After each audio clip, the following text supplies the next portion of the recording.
Subscribe ہدا القرآن سلسلہ چل رہا ہے اور اب تھوڑا سا حصہ ہی اس کا باقی رہ گیا. گزشتہ جمعے میں بات ہوئی تھی فتح مکہ کی.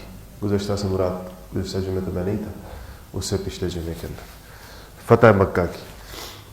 اور فتح مکہ میں جو مردوں اور عورتوں کی بیعت ہوئی اور نبی کریم صلی اللہ علیہ وسلم اور حضرت ہندہ رضی اللہ تعالی عنہ کے مابین جو مکالمہ ہوا اس کا ذکر آیا. آپ صلی اللہ علیہ وسلم جب مکہ مکرمہ میں داخل ہوئے تو بہت ہی تھوڑی سی کچھ جگہوں پر مزاحمت ہوئی اور باقی لوگ انہوں نے امان لے لی. آپ مکہ مکرمہ میں آنے کے بعد بیت اللہ کی طرف گئے اور خود اپنے ہاتھ مبارک سے آپ کے ہاتھ میں ایک چھڑی تھی اور اس سے آپ جو بیت اللہ میں جو بت رکھے ہوئے تھے، چاہے وہ بیت اللہ شریف کے اندر تھے یا بیت اللہ شریف کے باہر مطاف کے اندر تھے، آپ خود ان کو ایک اپنی لاٹھی سے گراتے ہوئے جا رہے تھے. اور یہ آیتیں آپ کے لب مبارک کے اوپر تھیں کہ وَقُلْ جَاءَ الْحَقُّ وَزَهَقَ الْبَاطِلُ إِنَّ الْبَاطِلَ كَانَ زَهُوقًا، کہ حق آ گیا اور باطل جو ہے وہ بھاگ گیا، اور یہ باطل ہے ہی کہ اس کی قسمت ہی شکست اور اس کے مقدر کے اندر اللہ پاک نے جو ہے وہ رسوائی لکھی ہے. اور یہ اوندھے منہ ان بتوں کو آپ اپنی چھڑی کے ذریعے سے گراتے ہوئے جا رہے تھے.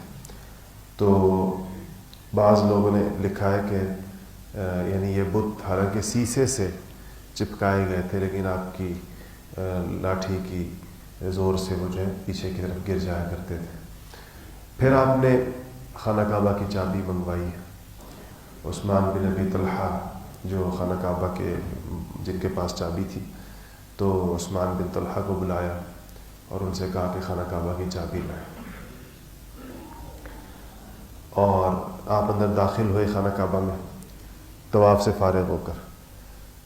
ان عثمان بن طلحہ بعد مسلمان ہوئے، ان سے آپ نے ہجرت سے پہلے ایک دفعہ کہا تھا کہ میرے لیے خانہ کعبہ کھول دو، میں اندر جانا چاہتا ہوں. تو انہوں نے بہت ہی گستاخانہ جواب دیا تھا. مسلمان نہیں تھے اس وقت. تو انہوں نے کہا کہ یہ کعبہ تو معزز لوگوں کے لیے کھولا جاتا ہے، بڑے لوگوں کے لیے کھولا جاتا ہے. تو گویا کہ آپ صلی اللہ علیہ وسلم نے کہا کہ میں آپ کی حیثیت ایسی نہیں سمجھتا کہ آپ کے لیے خانہ کعبہ کو کھولوں. تو آپ نے کہا تھا کہ عثمان ایک دن اس کعبے کی چابی میرے ہاتھ میں ہوگی، پھر میری مرضی ہوگی کہ میں جس کو دوں، میں دوں گا خانہ کعبہ کی چابی. اس نے کہا کہ اگر ایسا کوئی دن بھی ہمارے نصیب میں ہے اور ہماری قسمت میں ہے تو وہ قریش کی تاریخ کا سب سے برا دن ہوگا. تو آپ نے فرمایا کہ نہیں، وہ قریش کی تاریخ کا سب سے اچھا دن ہوگا. تو عثمان بن طلحہ آئے، ان سے کہا خانہ کعبہ کی چابی دیں. چابی انہوں نے دیا، آپ نے خانہ کعبہ کھولا، اندر تشریف لے کر گئے. اس میں تصویریں تھیں دیواروں کے اوپر. تو آپ نے زمزم منگوایا اور کہا کہ دیواروں کی تصویروں کو مٹا دیا جائے، دھو دیا جائے. اور آب زمزم سے پھر ان تصویروں کو جو خانہ کعبہ کی دیواروں پر بنائی گئی تھی ان کو دھویا گیا. اور آپ اس وقت تک باہر کھڑے رہے جب تک کہ دیواریں صاف نہیں کر دی گئی تصویروں سے. اس لیے اپنے گھروں کے اندر بھی دیواروں کے اوپر یہ تصویریں نہیں لگانی چاہیے. بہت واضح حدیث ہے کہ جس گھر کے اندر کتا ہو اور جس گھر کے اندر تصویر ہو، رحمت کے فرشتے اس گھر کے اندر داخل نہیں ہوتے. اس لیے یہ جو کاغذ کی جو ڈیجیٹل تصویر ہے جو موبائل پر آتی ہے، جو اسکرین پر آتی ہے، اس میں تو علماء کا اختلاف ہے کہ یہ تصویر ہے یا نہیں ہے. لیکن جو کاغذ کی تصویر ہے اور جو اخبار کی تصویر ہے یا کسی بورڈ کی تصویر ہے، اس پر تو ہندوستان پاکستان کے علماء کم سے کم متفق ہیں کہ یہ تصویر ہے اور اس سے اجتناب کرنا چاہیے. تو آپ نے پھر خانہ کعبہ میں داخل ہوئے اور آپ نے وہاں پر نوافل ادا کیے اور پورے بیت اللہ کے گوشوں پر آپ نے جا کر چاروں طرف سے تکبیر بلند کی، توحید، کیونکہ بتوں سے بھی خانہ کعبہ کو پاک کیا گیا تھا، تو صدائے توحید وہاں پر آپ صلی اللہ علیہ وسلم نے بلند کی۔ باہر لوگ، ظاہر ہے خانہ کعبہ تو چھوٹی جگہ ہے اور سب لوگ اس کے اندر تو نہیں جا سکتے تھے، اور خانہ کعبہ کی چوکھٹ بھی اوپر ہے، قریش نے اس کو کافی اوپر کر دیا تھا، جو آج بھی اوپر ہی ہے۔ آپ دیکھتے ہیں کہ خانہ کعبہ کا دروازہ جو ہے اس پر چڑھنے کے لیے سیڑھی لگائی جاتی ہے۔ یہ اس کی اونچائی اسی زمانے سے اتنی ہے۔ قریش نے جب نیا خانہ کعبہ بنایا تھا تو اس وقت اس کی اونچائی اس کے دروازے کی تھی۔ اس میں ایک وجہ تو یہ تھی کہ سیلاب کا پانی آتا تھا۔ آپ نے دیکھا ہوگا کہ خانہ کعبہ اس طرح نشیب کے اندر ہے، بالکل نیچے، تو اس زمانے میں چونکہ سیلاب کا پانی آتا تھا تو وہ اس کے خانہ کعبہ کے اندر جانے کا اندیشہ ہوتا تھا، گیا بھی تھا کئی دفعہ، اس لیے وہ جو ہے انہوں نے اونچا کیا۔ اور دوسرا اونچا کرنے کے اندر مقصد یہ تھا کہ خانہ کعبہ میں داخلہ قریش کی اجازت کے بغیر نہ ہو، اور دروازہ اتنا اونچا ہو کہ جب تک وہ اس کو سیڑھی نہ لگائی جائے اور اس کا دروازہ باقاعدہ کھولا نہ جائے تو کوئی اس میں جا نہ سکے۔ اور تیسری، اس کے دروازے، اس کی حفاظت کے پیش نظر بھی، کیونکہ اس کے اندر سونے چاندی کی چیزیں رکھی ہوئی تھیں، بعض ایسے ہرن اور بعض ایسے بت جو سونے سے بنے ہوئے تھے وہ بھی اس میں رکھے ہوئے تھے، تو اس کی حفاظت بھی وہ اسی میں سمجھتے تھے۔ تو آپ آئے، باہر تشریف لائے خانہ کعبہ میں نمازیں پڑھنے کے بعد، اور آپ نے ایک خطبہ ارشاد فرمایا۔ خانہ کعبہ کی چابی آپ کے ہاتھ کے اندر تھی اور بہت سارے لوگ اس کے امیدوار تھے۔ عثمان بن طلحہ تو یہ سوچ بھی نہیں سکتے تھے کہ وہ بھی اس کی توقع کریں چابی کی، کیونکہ ان کو شاید اپنا وہ سلوک یاد ہوگا جو انہوں نے نبی کریم صلی اللہ علیہ وسلم کے ساتھ کیا تھا اور ہجرت سے پہلے۔ ان کے تو خیر وہم و گمان میں نہیں ہوگا کہ چابی مجھے واپس آئے میرے پاس، میں بھی اس کا امیدوار ہو سکتا ہوں۔ خاندان نبوت کے لوگوں کو، بنو ہاشم کو خاص طور پر اور بنو عبد المطلب کو توقع تھی چابی کی، اور ان متوقع امیدواروں میں سیدنا عباس، حضور کے چچا، سیدنا علی ابن ابی طالب رضی اللہ تعالیٰ عنہ، ان حضرات کا خیال یہ تھا کہ یہ بہت بڑی سعادت ہے اور یہ بہت بڑی یہ خوش بختی ہے کہ کسی کو خانہ کعبہ کی تولیت مل جائے، تو وہ اس کے امیدوار تھے۔ تو آپ آئے اور آپ نے دروازے کے اوپر کھڑے ہو کر کعبے کے ایک خطبہ ارشاد فرمایا۔ اس خطبے کے کچھ جملے میں آپ کو سنا دیتا ہوں، جو خطبہ تو حدیثی کتابوں کے اندر پورا ہے۔ تو آپ نے خطبے میں کہا کہ لا الہ الا اللہ وحدہ لا شریک لہ صدق وعدہ ونصر عبدہ وہزم الاحزاب وحدہ۔ آپ نے سنا ہوگا کہ یہ خطبہ اس طریقے کے ساتھ، لا الہ الا اللہ وحدہ لا شریک لہ صدق وعدہ ونصر عبدہ وہزم الاحزاب وحدہ۔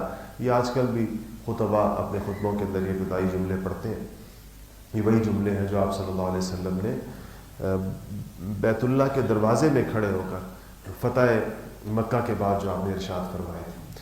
تو آپ نے فرمایا کہ اللہ کے سوا کوئی معبود نہیں اور اس نے اپنا وعدہ سچا کر دکھایا، یعنی یہ جو فتح مکہ ہے یہ اللہ تعالیٰ کا وعدہ ہے جو سچا ہو گیا، اور اللہ نے اپنے بندے کی مدد کی، اور اللہ نے دشمنوں کی تمام جماعتوں کو تن تنہا اللہ پاک میں شکست دی۔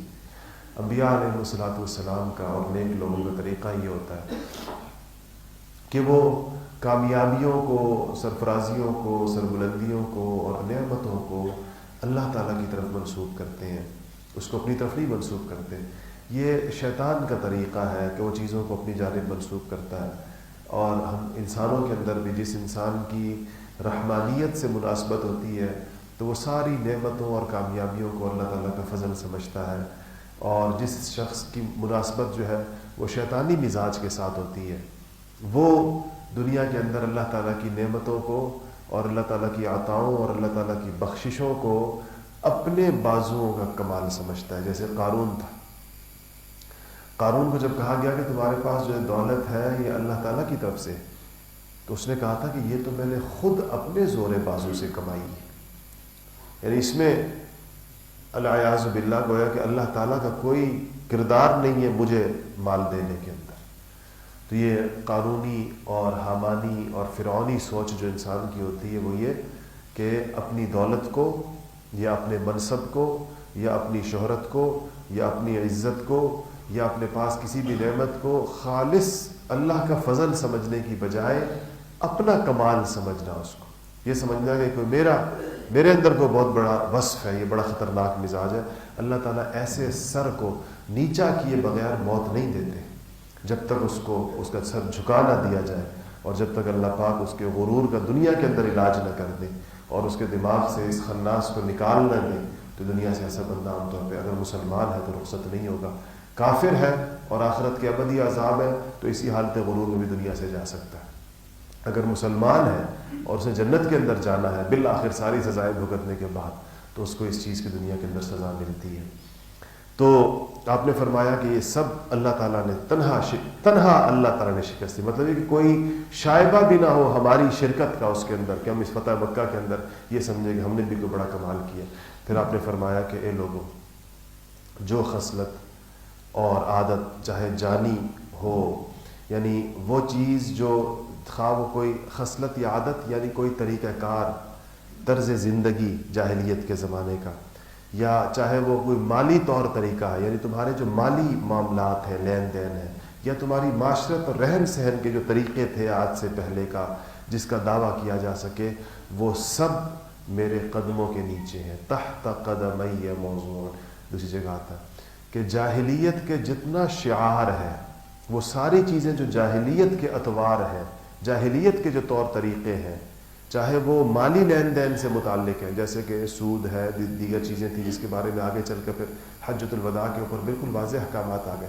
لیکن آپ نے یہ بتایا کہ جب اسلام کہیں پر آتا ہے اور نبی جب کہیں پر آتا ہے تو وہ اپنا طرز زندگی لے کر آتا ہے، اپنے طور طریقے لے کر آتا ہے، اپنی تہذیب اور اپنا تمدن لے کر آتا ہے. یہ نہیں کہ وہ کفر کی یا زمانہ جاہلیت کی صرف وہی چیزیں باقی رکھی جاتی ہیں جن کے ساتھ اسلام کو کوئی مسئلہ نہیں ہوتا، جس کو اسلام دوبارہ سے اس کی اجازت دیتا ہے یا اس کو اسلام اس کو قائم رکھنا چاہے تو رکھتا ہے، ورنہ اس بنیاد پر نہیں. پھر آپ نے فرمایا کہ بیت اللہ کی دربانی اور حاجیوں کو زمزم کا پانی پلانا، یعنی یہ خدمتیں جن لوگوں کے ذمے تھیں یہ اسی طرح برقرار رکھی جائیں گی. یعنی یہ خدمتیں ان سب کو یہ ڈر تھا کہ ہم سے یہ خدمتیں لے لی جائیں گی اور صحابہ کو دی جائیں گی. آپ نے کہا یہ حسب دستور برقرار رکھی جائیں گی. اور آپ نے فرمایا کہ یاد رکھو کہ جو شخص خطأً قتل کیا جائے، قتل خطا جس کو کہتے ہیں، غلطی سے جو انسان سے قتل ہو جاتا ہے تو کوڑے سے یا لاٹھی سے، تو اس کی دیت یعنی خون بہا، اس کا جو معاوضہ ہے غلطی سے قتل ہونے کا، وہ 100 اونٹ ہوں گے جن میں سے 40 اونٹنیاں حاملہ ہوں گی. اور آپ نے فرمایا کہ اے قریش، اللہ تعالیٰ نے جاہلیت کی نخوت، تکبر کو اور غرور کو اور آباء و اجداد پر فخر کرنے کو یہ اللہ نے باطل کر دیا. یعنی یہ طریقہ ختم ہو گیا اب دنیا سے. اب کوئی شخص اپنے باپ دادوں پر اور جاہلیت کے طور طریقوں کے اوپر فخر نہ کرے. آپ دیکھیں یہ ساری وہ چیزیں ہیں جو رسول اللہ صلی اللہ علیہ وسلم مسلمانوں کی زندگیوں سے نکال کر گئے تھے، اور مسلمانوں نے پھر صدیوں کے بعد ان چیزوں کو نئے ناموں کے ساتھ اپنی زندگیوں کے اندر دوبارہ داخل کر دیا. آج یہ سب ہماری زندگیوں کے اندر موجود ہے. یہ جو ہمارے آزاد برادری کا ایک خاص قسم کا تصور جس کے اندر اپنے آباء و اجداد کو دوسروں کے آباء و اجداد سے افضل سمجھنا، اپنے خاندان کو دوسرے خاندانوں سے بہتر سمجھنا، یہ وہ جاہلیت کا طریقہ تھا جس کو رسول اللہ صلی اللہ علیہ وسلم نے فرمایا کہ یہ ختم ہو گیا ہے. آج کے بعد جو ہوگا ان اکرمکم عند اللہ اتقاکم، نیا پیمانہ دے دیا دنیا کو کہ اب دنیا کے اندر بزرگی اور بڑائی، عزت و سرفرازی وہ تقوی کی بنیاد پر ہوگی، نسب کی بنیاد پر نہیں ہوگی. اس بنیاد پر نہیں ہوگی کہ فلانا شخص فلاں گھر میں پیدا ہو گیا تو یہ زیادہ عزت کا مستحق ہے، اور فلانا شخص اگر فلاں گھر میں پیدا ہو گیا تو یہ کسی عزت کا مستحق نہیں ہے. یہ پیمانہ اسلام کا پیمانہ نہیں. یہ وہ چیزیں تھیں جو آپ نے فتح مکہ کے موقع پر بھی اور پھر اس سے بھی زیادہ وضاحت اور صراحت کے ساتھ حجۃ الوداع جو آگے آ رہا ہے، جو آخری حج آپ نے فرمایا جس کے اندر آپ نے پوری دنیا کو، انسانیت کو ایک بہت ہی فصیح و بلیغ خطبہ دیا جس میں رہتی دنیا تک کے احکامات ان کو بتائے کہ تم لوگ زندگیاں کیسے گزارو گے. پھر آپ نے فرمایا کہ سنو، اور کہا کہ سب لوگ، آپ نے کہا کہ یہ باطل کر دیا اللہ پاک نے آباء و اجداد کے نام پر فخر کرنا اور جاہلیت کے زمانے کے جو تکبرات، جتنے بھی تکبر تھے، بڑائی کے جو پیمانے جاہلیت میں تم لوگوں نے قائم کر رکھے تھے، وہ اللہ پاک نے باطل کر دیا اور فرمایا کہ سب لوگ آدم سے ہیں. سارے انسان کا کیوں برابر ہے کہ سب کس سے ہیں؟ آدم سے ہیں، اور آدم مٹی سے ہے. آپ نے فرمایا، کہا کہ کیا ہے؟ کیوں کہ الناس من آدم، سارے کے سارے لوگ آدم کی اولاد، آدم سے ہیں. وآدم من تراب، اور آدم جو ہے وہ مٹی سے ہیں. اس لیے انسان کو تکبر اور غرور جو ہے وہ زیب نہیں دیتا. پھر آپ نے فرمایا، یہ آیت تلاوت کی کہ یا ایھا الناس انا خلقناکم من ذکر و انثی وجعلناکم شعوبا وقبائل لتعارفوا ان اکرمکم عند اللہ اتقاکم ان اللہ علیم خبیر. یہ آیت آپ نے یہاں تلاوت فرمائی کہ اے لوگوں، ہم نے، اللہ فرما رہے، ہم نے تم کو مرد اور عورت سے پیدا کیا. مطلب یہ کہ تم میں سے کوئی شخص کیسے کسی امتیازی حیثیت کا تقاضا کر سکتا ہے جبکہ دنیا میں آنے کا طریقہ سب کا ایک جیسا ہے. تم سب کے سب مرد اور عورت سے پیدا ہوئے ہو. یا تو دنیا میں کوئی انسان کہے کہ میں آسمان سے براہ راست زمین پر اترا ہوں، اس لیے مجھے جو ہے وہ زیادہ عزت زیبا ہے اور مجھے میری کوئی حیثیت اور شان زیادہ ہے. تو اللہ فرما رہے سب ایک ہی طریقے سے پیدا ہوئے ہو دنیا، یعنی سب عورت اور مرد سے تمہیں پیدا کیا اللہ پاک نے، اور تم کو شاخوں وجعلناکم شعوبا وقبائل، اور اللہ پاک نے تم کو شاخوں اور برادریوں یعنی خاندانوں اور قبیلوں کے اندر تقسیم کیا. یعنی تمہارے خاندان اور قبیلے بنائے. کیوں بنائے؟ لتعارفوا، تاکہ تمہیں ایک دوسرے سے تعارف کرنے کے اندر آسانی ہو. کون کس کا بیٹا ہے؟ ظاہر بات ہے یہ قبیلہ ایسے ہی بنتا ہے، فلانے کا بیٹا ہے، فلانے کا پوتا ہے، فلانے کا پڑ پوتا ہے. تو اس طرح ایک بندے کی اولاد ایک طرف سمجھی جائے ایک نام ہوتا ہے، ان کا دوسرے بندے کی اولاد کا دوسرا نام ہوتا ہے. تو اللہ پاک نے فرمایا کہ لتعارفوا، یہ تمہارے تعارف کے لیے. کوئی نہ کوئی انسان کو آخر انٹروڈکشن تو چاہیے ہوتا ہے نا، تاکہ دوسرے سے ممتاز ہو سکے، غائبانہ کسی کا تعارف کرا سکے. تو یہ تمہارے قبائل اور تمہاری شاخیں اور برادریاں اور ذاتیں اس لیے بنائی گئی ہیں. یہ اس سے نہیں ہے کہ تم اس کی بنیاد کے اوپر فخر کرو. یعنی یہ کہا لفظ قرآن میں کیا ہے؟ لتعارفوا. یہ نہیں کہا گیا لتفاخروا کہ تم فخر کرو اور سینہ چوڑا کرو اور کہو کہ جی میں فلانا ہوں اور میں فلانا ہوں، اور کسی انسان کو صرف اس کی ذات کی بنیاد کے اوپر کمتر سمجھنا اور اس کی اہانت اور تذلیل کرنا، یہ ظاہر بات ہے کسی طور اسلام میں جائز نہیں. پھر آپ نے فرمایا کہ اور پھر ان اکرمکم، آیت کا آخر تھا ان اکرمکم عند اللہ اتقاکم، اللہ کے نزدیک اکرمکم، اکرم کہتے ہیں انتہائی معزز کو. اکرم اس میں تفضیل کا صیغہ ہے کہ جو تمہارے درمیان سب سے زیادہ جو معزز ہے تم لوگوں کے اندر، عند اللہ، اللہ کے نزدیک، وہ کون ہے؟ اتقاکم، جو سب سے زیادہ اللہ تعالیٰ سے ڈرنے والا ہے، خدا ترس ہے. پھر آپ نے فرمایا کہ قریش سے آپ نے پوچھا کہ اے قریش، میرے بارے میں تمہارا کیا خیال ہے؟ اب یہ قریش سارے نیچے مکہ میں تو آپ داخل ہو گئے، مزاحمت نہیں ہوئی تھوڑی سی کے علاوہ، کسی کو لڑنے کی ہمت نہیں ہوئی. اب سب اپنی قسمت کا انتظار کر رہے ہیں کہ ہمارے بارے میں کیا فیصلہ فرماتے ہیں. دنیا کا کوئی بھی فاتح ہو، کتنی آپ نے فتوحات کی تاریخ پڑھی ہوگی، نادر شاہ کا دلی میں آنا اور بعد کے لوگ جتنے بھی آئے، دنیا کا کوئی بھی فاتح ہوتا تو اب وہ یہ کہتا کہ کیا ہوگا، اب قتل عام ہوگا. اور جس طرح کے چنگیزیوں کے لشکر جب داخل ہوئے تو اس نے قتل عام جب کیا تو کسی نے کہا اس سے کہ خدا، عورتیں نکلیں اور ہزاروں لاکھوں لوگ مار دیے گئے. تو کسی نے آ کر اس تیموری سے کہا کہ خدا کے لیے بس کرو، کیا تمہاری تلوار کی پیاس ختم نہیں ہوئی؟ اتنا خون بہا دیا، لاکھوں لوگ تم نے قتل کر دیے. اس نے کہا کہ میں نے قسم کھائی ہے کہ جب تک انسانوں کے خون اتنے اوپر نہیں آ جائیں گے، اتنا زیادہ نہیں ہوگا کہ میرے گھوڑے کے پیٹ کو جا کر خون لگے، اس وقت تک تلواریں روکی نہیں جائیں گی. تو جب اور لوگوں نے فریاد کی تو کسی نے کہا کہ تمہاری قسم اس طرح پوری کرتے ہیں کہ نیچے سے خون کا چھینٹا تمہارے گھوڑے کے پیٹ کو ڈال دیتے ہیں، پیٹ کو لگ جائے تو تمہاری قسم بھی پوری ہو جائے گی، اور مزید تم جو ہے وہ قتل و غارت بند کرو مفتوحہ علاقوں کی اور مفتوحہ لوگوں کی. تو انسانیت کی تاریخ تو ان چیزوں سے بھری پڑی ہے. حالانکہ اگر دیکھا جائے تو جن لوگوں پر اس نے فتح حاصل کی تھی انہوں نے اس کا کوئی جرم نہیں کیا تھا، یعنی ان لوگوں نے اس کے بندے نہیں مارے تھے، کبھی اس سے جنگ نہیں کی تھی، وہ تو ویسے ہی اٹھ کر ایک پوری دنیا فتح کرنے کے لیے نکلا تھا، ان قوموں کے ساتھ تو اس کا کبھی واسطہ ہی نہیں پڑا تھا۔ یہاں تو وہ لوگ سامنے تھے جن میں سے ایک ایک کے اوپر مختلف جرائم تھے، آپ صلی اللہ علیہ وسلم کو ستانے کے، تکلیفیں دینے کے، اذیتیں پہنچانے کے، پھر صحابہ کو مختلف غزوات کے اندر قتل کرنے کے، ان کو اپنے مکانوں سے نکالنے کے۔ یہ جو لوگ سامنے کھڑے تھے اس وقت، یہ سب کے سب صحابہ کی جائیدادوں کے اوپر قابض تھے اس وقت، ان گھروں میں رہ رہے تھے جو گھر صحابہ ہجرت کے وقت چھوڑ کر گئے تھے، ان گھروں میں یہی لوگ رہ رہے تھے۔ خود نبی کریم صلی اللہ علیہ وسلم کا گھر بھی انہی لوگوں کے پاس تھا، جس میں آپ خود پیدا ہوئے تھے، جس کے اندر آپ پلے بڑے تھے، جس گھر میں آپ نے شادی ہوئی تھی آپ کی، جس گھر کے اندر آپ کی ساری اولاد پیدا ہوئی تھی، وہ سارے گھر ان کے پاس تھے۔ اچھا، گھروں کی بات یاد آئی تو میں آپ سے عرض کروں کہ کچھ صحابہ آئے حضور کے پاس کہ اب ان جائیدادوں کا کیا ہوگا، کہ ہم نے جو گھر چھوڑے تھے وہ تو موجود ہیں، زیادہ عرصہ تو نہیں گزرا، 8واں سال تھا، 8 سال پہلے ہی گئے تھے لوگ یہاں سے، تو کہا کہ ہمارے ان گھروں کا کیا ہوگا۔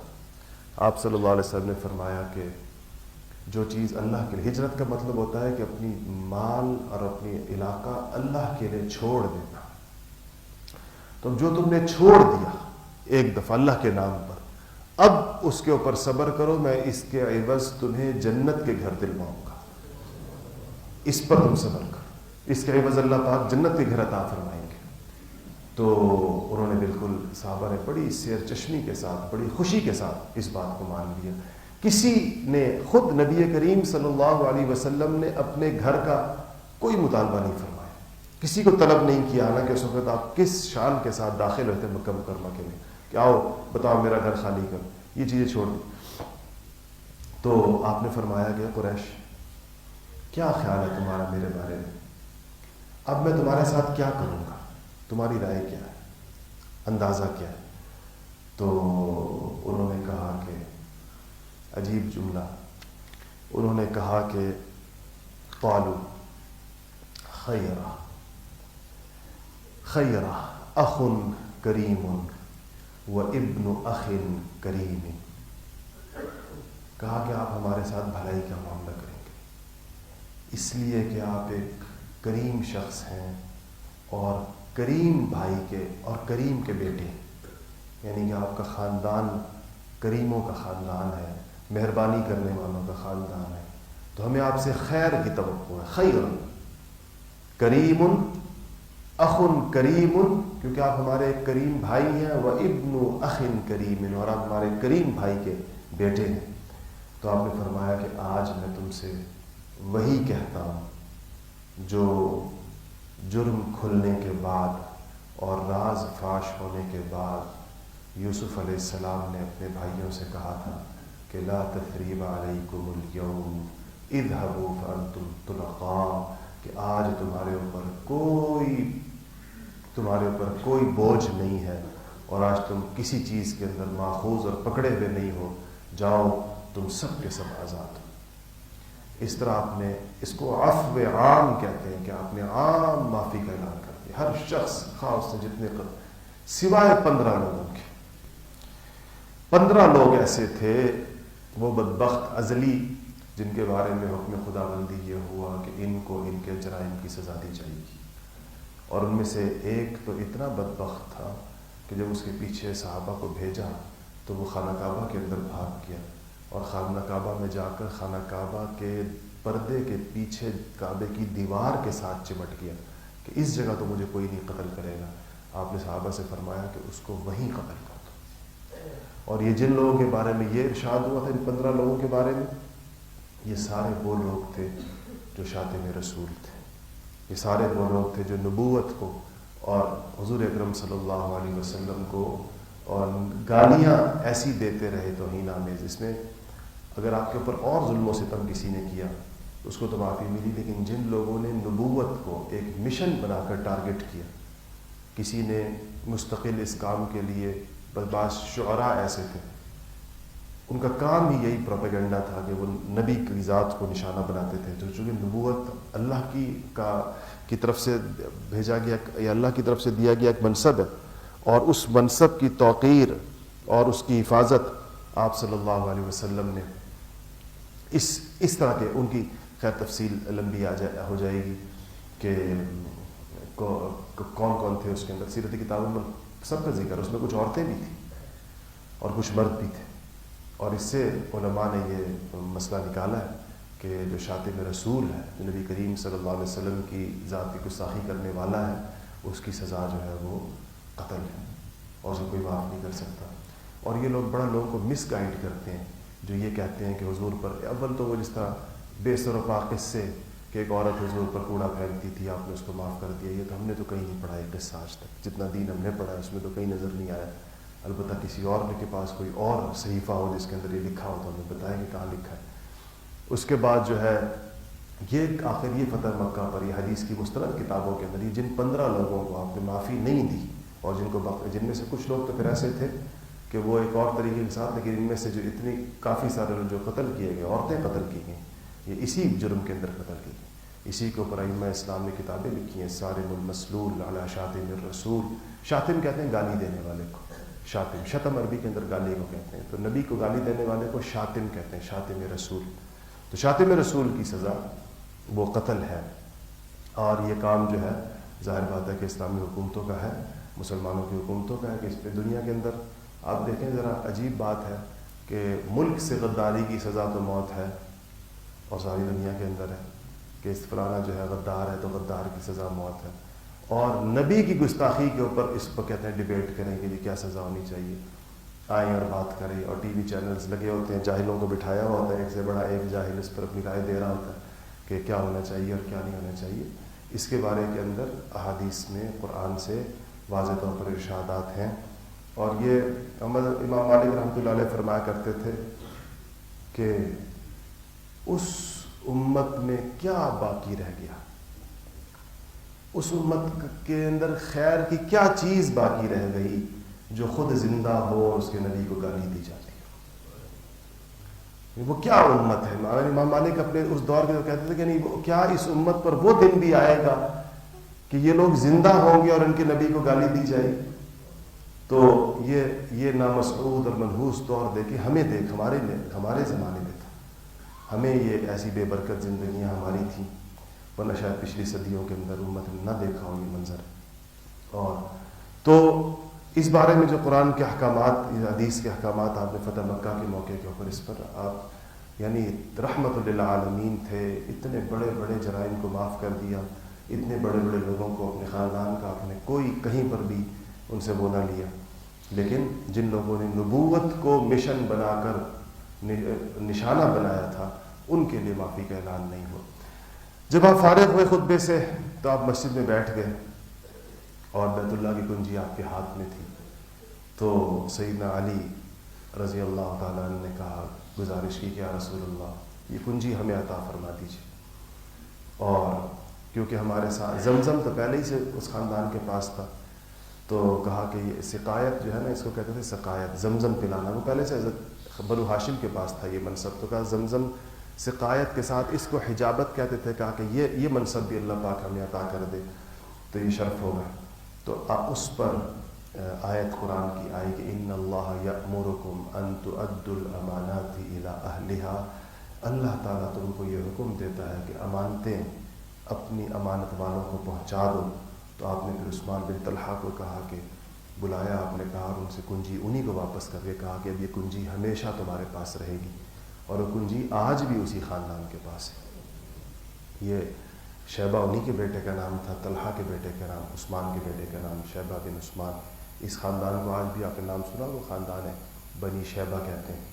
تو یہ اسی خاندان کے پاس ہے. اور آپ نے فرمایا تھا کہ یہ تم کو میں نے نہیں دی کنجی، تم کو اللہ نے دلائی ہے، اور جو تم سے لے گا وہ بڑا ظالم ہوگا. یہ ظالم ہوگا جو تمہارے گھر سے تم سے چابی لے گا. تو اب دیکھیں کتنے حکومتیں آئیں اور گئیں، اور خصوصاً سعودی عرب کا نظام آپ کو پتہ ہی ہے کیسے ایک ہی خاندان کے ہاتھ میں سارا کچھ. اس کے باوجود اس حدیث کی وجہ سے خانہ کعبہ کی چابی لینے کی ہمت کسی کی نہیں ہوتی کہ خانہ کعبہ کی چابی، کیونکہ تو اس کے بارے میں آپ کہہ گئے کہ وہ ظالم ہوگا جو لے گا.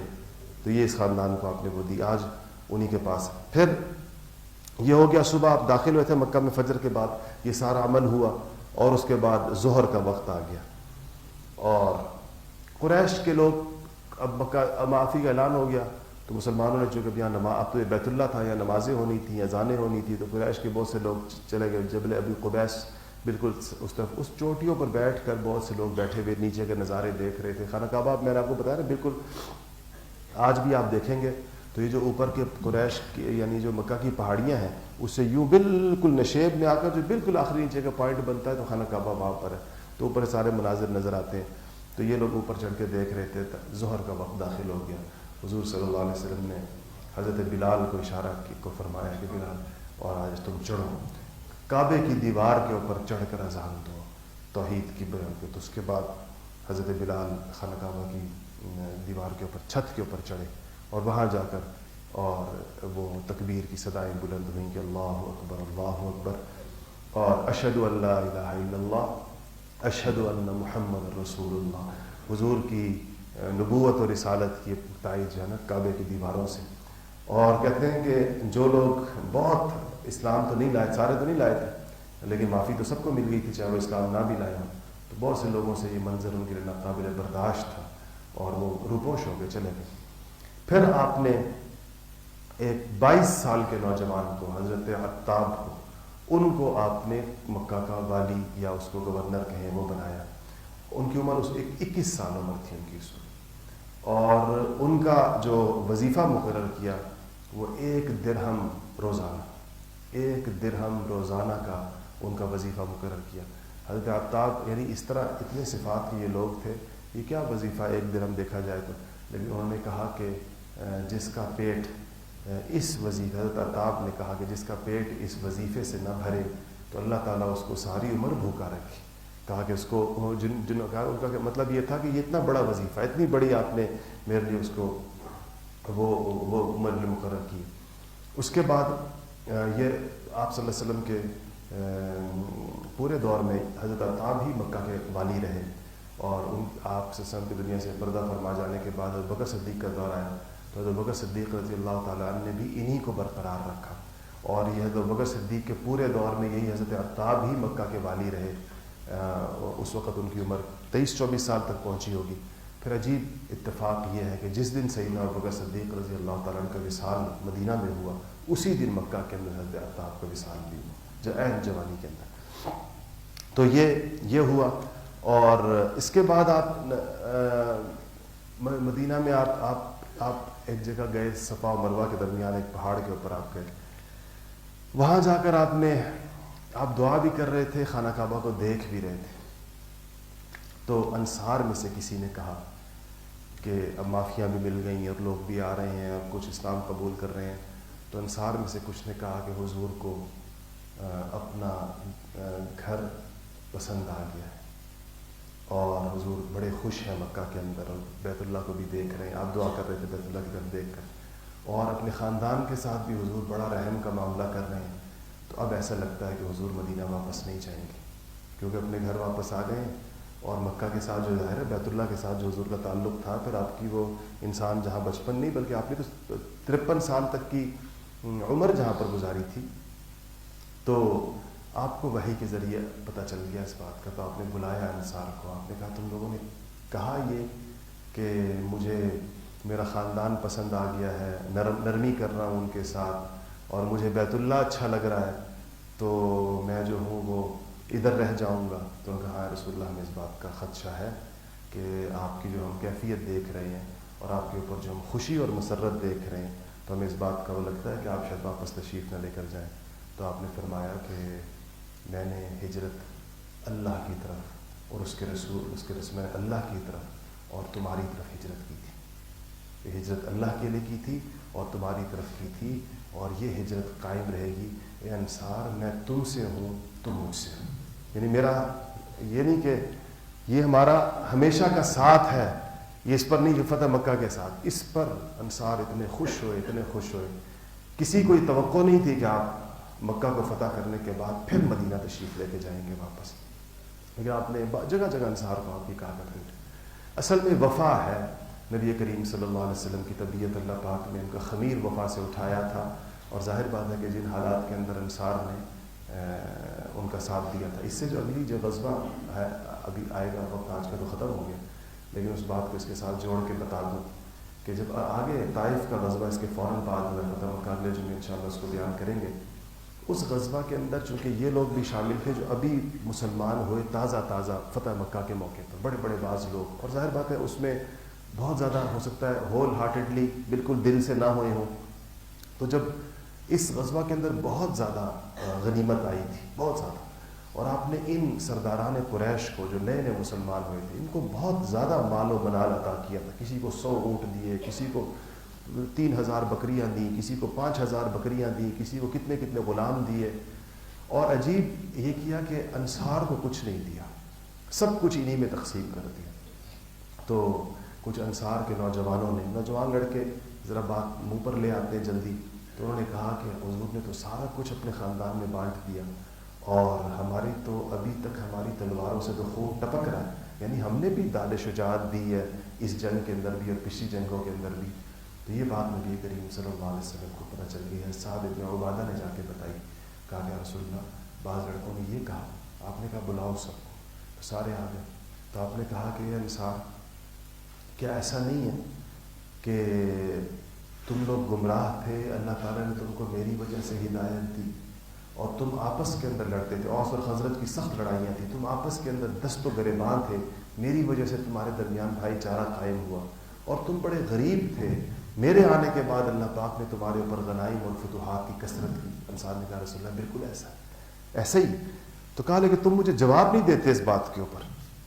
انصار نے کہا رسول اللہ ہم کیا جواب دیں آپ کو اس بات. کہا تم یہ جواب دے سکتے ہو کہ آپ بھی ہمارے پاس اس وقت آئے تھے جب آپ کو ساری دنیا جھٹلا رہی تھی تو ہم نے آپ کو مانا تھا، اور جب آپ کے پاس پوری دنیا میں جگہ نہیں تھی تو ہم نے آپ کو ٹھکانہ دیا تھا، اور جب آپ جو ہے وہ ساری دنیا سے جب آپ کے خلاف تھی تو ہم آپ کے ساتھ کھڑے ہو کے لڑے تھے. حضور نے کہا انصار تم یہ جواب بھی تو دے سکتے ہو. تو انہوں نے تو ظاہر بات ہے وہ کہاں ہی کہتے کہ ہمیں جواب دیتے. پھر انہوں نے کہا کہ دیکھو مجھے پتہ چلا ہے کہ تم میں سے کچھ لوگوں کو اس بات پہ افسوس اور دکھ ہوا ہے کہ میں نے غنیمت کا سارا مال ان قریش کے سرداروں کو دے دیا. تو کہا میں نے تو ان کو اس لیے دیا کہ یہ نئے اسلام لائے ہیں، ان کے دلوں کے اندر اسلام کی عظمت اور محبت بٹھانے کے لیے ان کے ساتھ تالیف قلب کی ہے، ان کا دل خوش کیا ہے، اور تمہیں اس لیے نہیں دیا کہ تمہارا اسلام میرے نزدیک ہر قسم کے شک و شبے سے بالا تر ہے.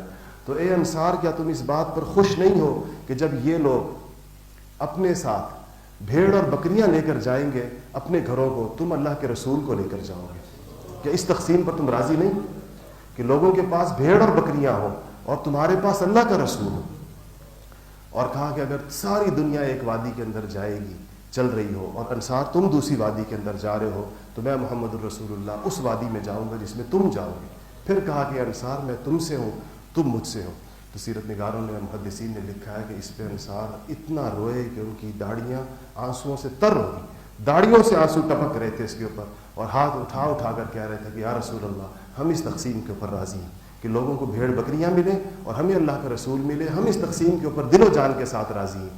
اور اس پہ یہ غزوہ اگلی جو غزوہ آئے گی حنین، اس کا ذکر انشاءاللہ اگلی تفصیلات اگلے جمعے میں. وآخر دعوانا الحمدللہ. جزاک اللہ خیر.